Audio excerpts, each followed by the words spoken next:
Olá, turma, tudo bem? Vamos dar continuidade ao nosso conteúdo programático.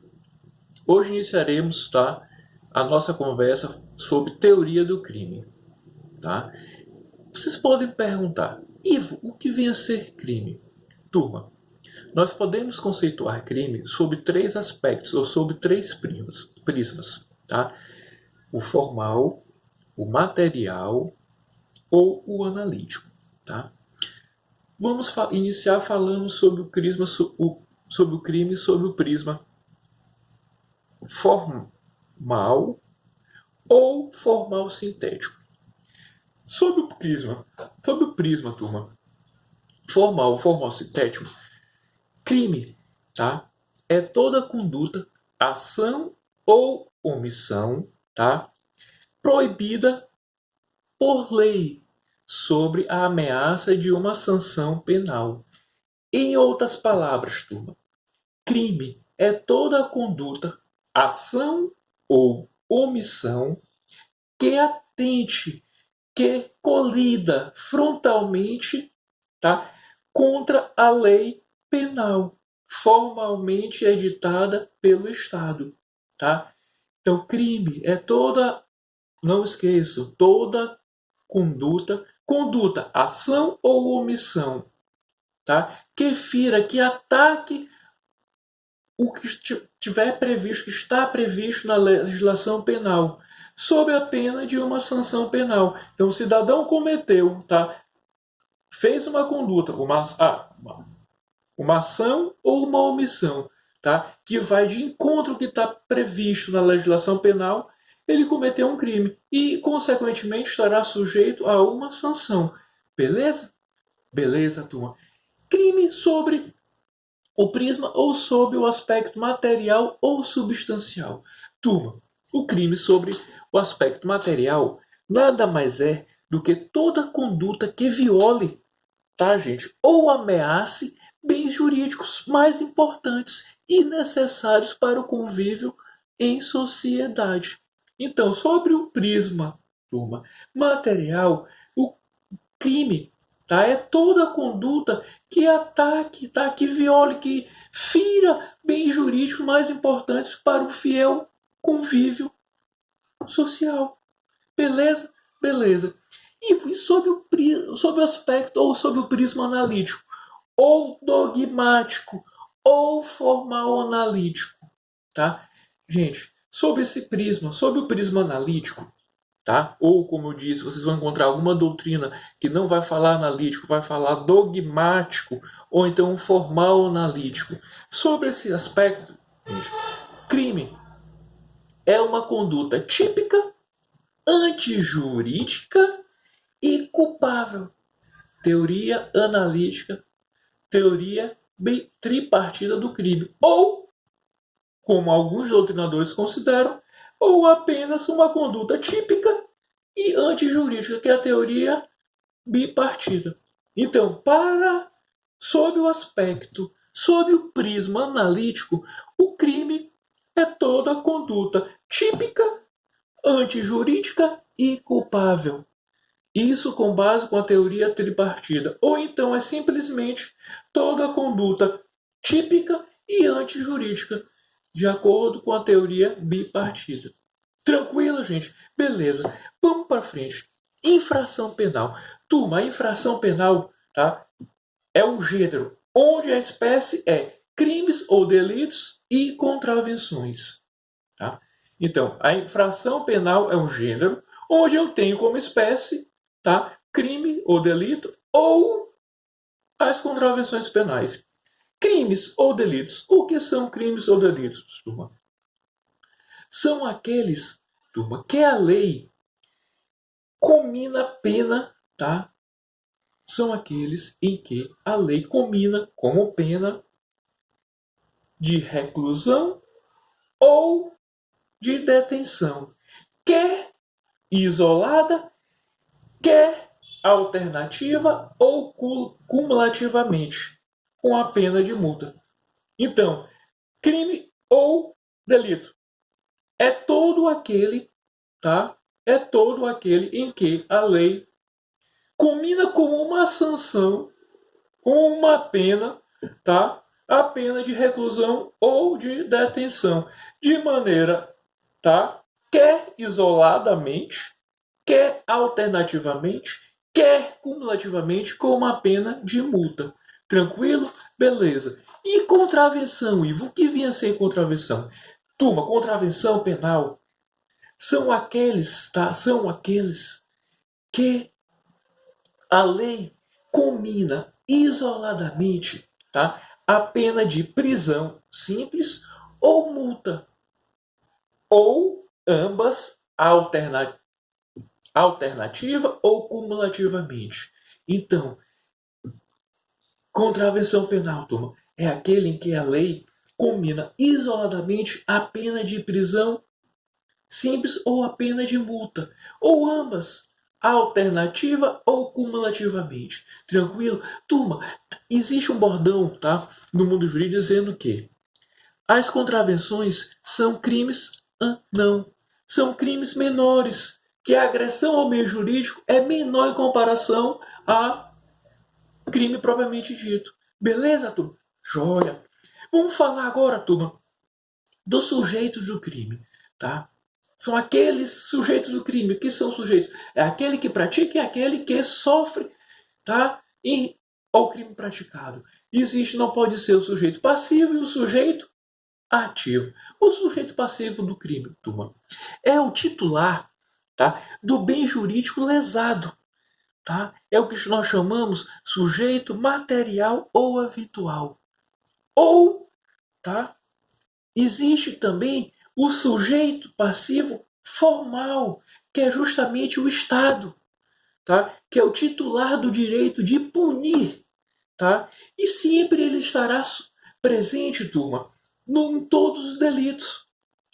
Como dissemos, ele exerce o monopólio do direito de punir, o jus puniendi, tá? Então o sujeito do crime, o sujeito passivo do crime, turma, é o titular, tá, do bem jurídico atacado, do bem jurídico lesado. Nesse caso chamamos sujeito passivo material ou eventual. Contudo, é interessante de lembrarmos que o Estado também é sujeito passivo, tá? Ele é um sujeito, nós chamamos de sujeito passivo constante ou formal, porque ele detém o monopólio de punir, o jus puniendi, então ele estará presente, turma, em todos os crimes, todas as espécies de infrações penais. Tranquilo? E o sujeito ativo? Quem é o sujeito ativo, Ivo? Gente, o sujeito ativo, tá, é aquele que pratica a conduta prevista no tipo penal incriminador. Então, é aquele que pratica a infração penal. Tá? Então, o sujeito ativo é aquele que pratica a infração penal. Lembramos que a infração penal é o gênero onde a espécie é crime e contravenção. Tranquilo? Aqui, turma, é interessante nós fazermos algumas observações. Primeira observação, turma. Os animais, as coisas e os mortos não constituem sujeito passivo do crime, tá? Eles são tão somente entes protegidos, tá? Então eles são protegidos, pois o titular do interesse será a sociedade. Então, turma, os animais, as coisas e os mortos não constituem sujeito passivo do crime. Eles são tão somente protegidos pelo direito, pois o titular do interesse será a sociedade. Beleza? Segunda observação. Os animais e as coisas não podem ser sujeito ativo do crime, tá? Pois eles não têm vontade própria, tá? Então, os animais e as coisas não podem ser sujeitos ativos do crime, pois não possuem vontade própria. Eles podem ser instrumentos para eu alcançar o resultado pretendido com o crime. Tranquilo, turma? Beleza. Objeto do crime. Nós temos duas espécies de objeto. O objeto material e o objeto jurídico. O objeto material, gente. Qual é o objeto material do crime, turma? É a pessoa ou a coisa atingida pela conduta criminosa. Tá? Então, objeto material do crime, turma, é a pessoa ou a coisa atingida pela conduta criminosa. Vamos exemplificar. No homicídio, qual é o objeto material do homicídio? É a pessoa, porque é a pessoa que é atingida. No crime de furto, quem é, tá? Qual é o objeto do crime, turma? É a coisa subtraída. Certinho? Uma observação aqui, gente. Cabe ou existe crime, turma, sem o objeto material. Então, existe o crime sem um objeto material. Um exemplo é o crime de falso testemunho. Você não há aquele bem atingido, aquela coisa atingida, certinho? E quanto ao objeto jurídico, turma, qual é o objeto jurídico do crime? Turma, o objeto jurídico do crime é o bem ou o interesse tutelado protegido pela norma. Então, o objeto jurídico do crime é o bem ou o interesse protegido pela norma. O exemplo no crime de homicídio, tá? No crime de homicídio, qual é o objeto jurídico do crime de homicídio? É a vida.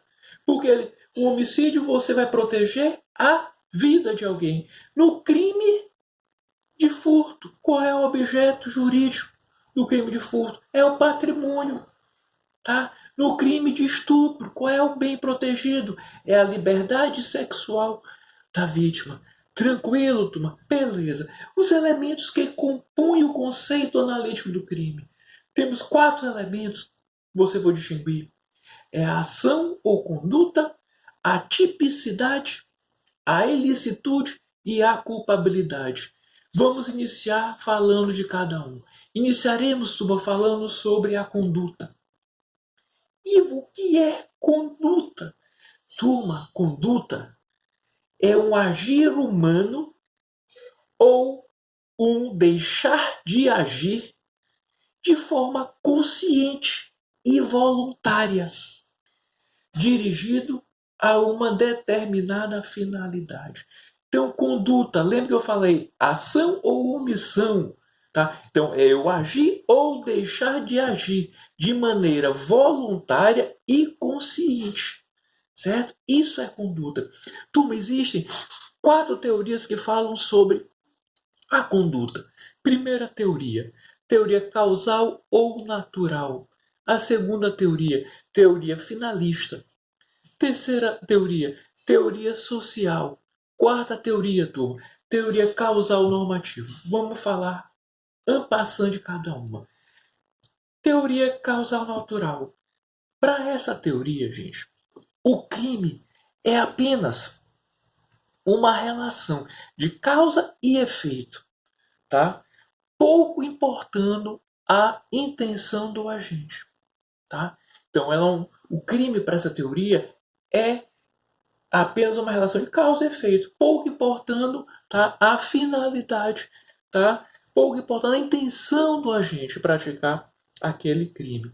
Trata-se, turma, de uma ação ou uma omissão consciente e voluntária que movimenta o corpo humano, tá? Nesse caso, turma, a conduta é neutra, sem qualquer valoração referente à vontade do agente. Não importa, ele apenas fez aquela movimentação. Certinho? Segunda teoria, teoria finalista. Tá, gente? Para essa teoria, o crime é a ação ou omissão voluntária e consciente que provoca movimentos corpóreos com uma finalidade. Então aqui, você já viu, nós percebemos que há uma vontade. Há uma intenção para ele praticar aquela conduta. Tranquilo? Beleza. E a teoria social, gente? De acordo com a teoria social, crime tá? É um comportamento voluntário e consciente, tá? Socialmente relevante. Em outras palavras, turma, é todo comportamento social, e juridicamente relevante, dominado, tá? Ou pelo menos dominável pela vontade. Certinho? E a quarta e última teoria, turma, teoria causal normativa. Então, para essa teoria, a ação, turma, é uma manifestação da vontade do sujeito, da personalidade do sujeito. E por esse motivo, turma, não se pode punir a mera cognição, tá? Pois nessa fase, turma, do crime, não há manifestação de vontade. Eu não posso punir pensamento, muito embora a nossa corte da máxima, o nosso STF, hoje entende que o crime como passou a criminalizar o pensamento. Que isso, como já dissemos em sala, é uma aberração jurídica. Tranquilo, turma? Beleza. Espécies de conduta. Existe a conduta dolosa, a conduta culposa, a conduta comissiva ou positiva, a conduta omissiva ou negativa, certo? Então vamos falar de cada um. Conduta dolosa. O que vem a ser essa conduta dolosa? Tá? É quando o agente, turma, quer o resultado ou assume o risco de produzi-lo. Então, dolosa, o agente quer o resultado ou assume o risco de produzir. Beleza? A culposa, turma, é quando o agente dá causa ao resultado em virtude da sua imperícia, imprudência ou negligência. Certinho? E a conduta comissiva ou positiva, turma, é quando a gente faz aquilo, tá? Que a norma proíbe. Então, ele faz aquilo que a norma proíbe. Ele vai de encontro ao que está disposto na legislação. Perfeito? E a omissiva ou negativa, gente, é quando o agente deixa de fazer aquilo que a norma obriga. Então, é quando a gente, omissivo ou negativo, é quando a gente deixa de fazer aquilo que a norma proibia, obrigava. Certinho? Turma, a conduta omissiva ou negativa pode ser própria, pura ou simples, imprópria ou omissivas qualificadas ou comissivas por omissão, dolosa e culposa. Vamos lá. A conduta omissiva própria, pura ou simples, turma, é quando a omissão, tá, está prevista expressamente no tipo penal, tá? Então, ela está prevista expressamente no tipo penal. Um exemplo, no crime de omissão de socorro. Certinho? A conduta omissiva imprópria, omissiva por qualificadas ou comissivas por omissão, turma. É quando o agente, tá? Em virtude, tá? É quando o agente, em virtude de sua posição de garantidor, previstas, turma, no artigo 13, parágrafo 2º do nosso Código Penal, devia ou podia agir a fim de evitar o resultado.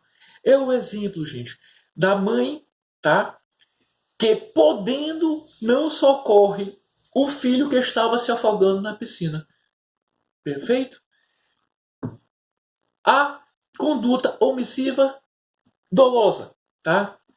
É quando, gente, o garantidor, tá, com sua omissão, tá, pode dolosamente não ter agido a fim de produzir o determinado resultado que estava obrigado a evitar. O exemplo do salva-vidas, tá? Que ele está ali naquela função, ele é obrigado a proteger alguém que está utilizando a piscina ou que está em alto mar, tá? Mas ele se recusa a produzir, se recusa a salvar aquela pessoa por ser o atual namorado da sua ex-companheira. Tá? Nesse caso, turma, ele vai responder por homicídio doloso, consumado ou tentado. Certinho? E a omissão, a conduta omissiva culposa, gente. É quando o garantidor, turma, pode ter dado causa ao resultado em razão, turma, da sua imprudência, imperícia ou negligência. Um exemplo, gente, é o pai, tá, que se descuida do filho menor e permite que ele atravesse uma rua onde há um fluxo muito grande de carro. Ou é o pai, tá, que permite que o filho se afogue na piscina. Tá? Nesse caso, ele irá responder por homicídio culposo. Tranquilo, turma? Beleza, vamos para frente. Ausência de conduta. O que vem a ser ausência de conduta? Nós vimos, turma, anteriormente, tá, que a conduta humana, tá, é o ato de consciência e vontade. De maneira, turma, tá, que inexistindo consciência ou inexistindo a vontade, não há que se falar em conduta. Tá? Consequentemente, não há que se falar em crime. Então, a conduta é ato consciente e voluntário. Inexistindo conduta, inexistindo vontade, inexistindo turma, consciência, não há que se falar em crime. Beleza? Então, existe algumas espécies de ausência de conduta. Primeira, turma, é a força irresistível. Tá? Essa força irresistível pode ser causada pelo homem ou pela natureza. Tá? Força irresistível. Um exemplo causada pelo homem, turma, é a coação física. Tá? Um exemplo, turma, é eu colocar o dedo, tá, de alguém, de uma pessoa, no gatilho de uma arma e forçar o tiro. Certinho? É um exemplo de força irresistível causada pelo homem. Pela natureza, turma, é eu ser arrastado pelo vento ou por uma enxurrada. Tá? Aí não há conduta, gente. Não foi algo voluntário. Eu fui obrigado. Tá? Movimentos reflexos, gente. Um exemplo de movimento reflexo, turma, são as reações determinadas, tá, decorrentes de determinados impulsos. Como ocorre, turma, no caso de um choque elétrico. Quando você dá aquele sopetão, tá? Movimentos reflexos. Você não foi algo voluntário, não foi algo consciente, tá? Estado de consciência, gente, é um exemplo do sonâmbulo, tá? Aquela pessoa que está sofrendo um ataque epilético, tá? Da hipnose. Ele não está agindo de maneira voluntária nem consciente. Ele não sabe o que está se passando. Tranquilo? Beleza, gente. Vamos para frente. Fases de realização da ação. Existem duas fases, turma, tá? A interna e a externa. A fase interna, também chamada, turma, de ato de vontade com finalidade. O que vem a ser isso aí, gente? É a representação ou antecipação mental do resultado a ser alcançado. Um exemplo: o agente decide matar alguém. Outra hipótese dessa fase interna, gente, é a escolha dos meios necessários a serem utilizados para alcançar o meu resultado, para alcançar a minha intenção. Gente, um exemplo: a compra de um revólver, a compra de uma granada. Tá? Terceira, é a consideração dos efeitos colaterais, tá? Ou concomitantes à utilização dos meios escolhidos para eu alcançar aquele resultado. Um exemplo, turma. Eu sei se utilizar, tá? Eu sei que se eu utilizar uma granada, tá, em um local público, eu não vou atingir só a quem eu quero, mas posso atingir determinadas outras ou indetermináveis outras pessoas, tá? Então, turma, nesse caso é justamente eu sei, quero praticar aquele crime e eu tenho consciência, tá? Eu levo em consideração os efeitos colaterais, os efeitos que poderão vir a ocorrer em razão da minha conduta, beleza? Tranquila.